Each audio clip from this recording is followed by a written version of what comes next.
Hi guys, welcome to another episode of Parker Group Live. Today I wanted to chat about something that I think a lot of people mix these two up or think they're interchangeable, and there is a difference, and that is the difference between a short sale and a foreclosure.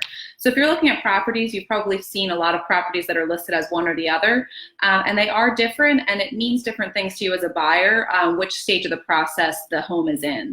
So I thought we'd start with short sales because usually this is an option earlier along a foreclosure process than an actual foreclosure is.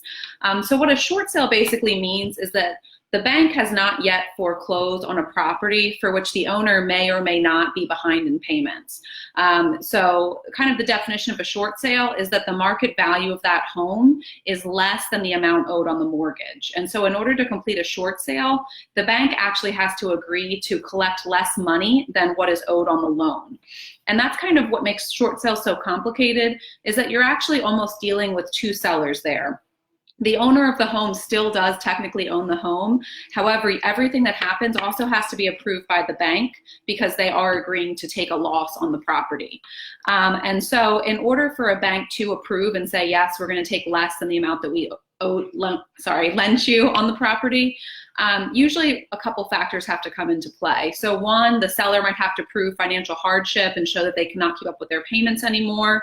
Or two, maybe they'll have to show that the market has declined so much that the home just simply isn't worth what it used to be worth. Or some other, like being behind on their payments for some other reason. But usually there has to be some reason why we're saying to the bank, please accept less than what is asked for in the loan. And this can be very complicated because, like I said, you're dealing with two different parties. A lot of times a bank or a mortgage lender can be kind of slow to respond because they do at times have a big backlog of these.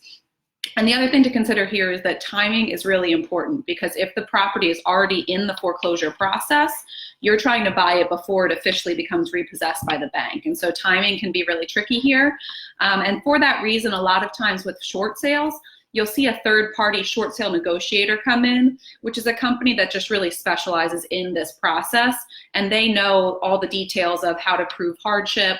They know all about the timeline and at what point we can still sell the home, at what point it's too late, that the foreclosure process is too far along.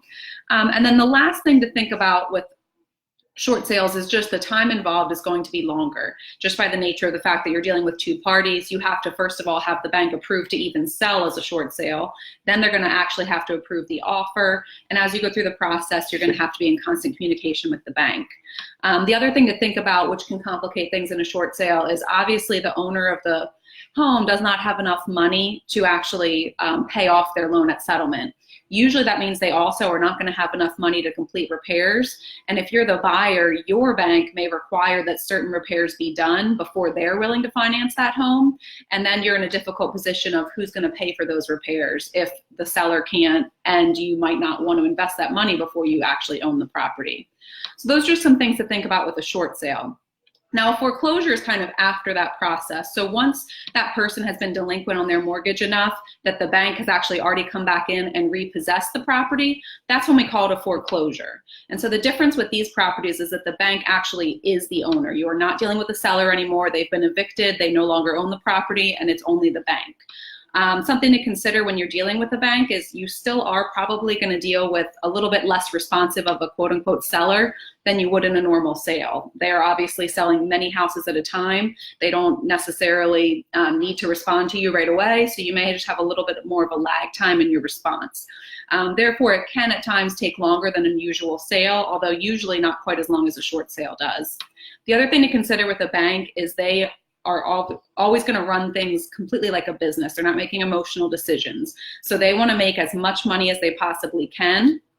And often they're not willing to complete repairs because if they need to, they'll hang on and wait for a buyer that can pay for the property in cash or will not be difficult for them to deal with.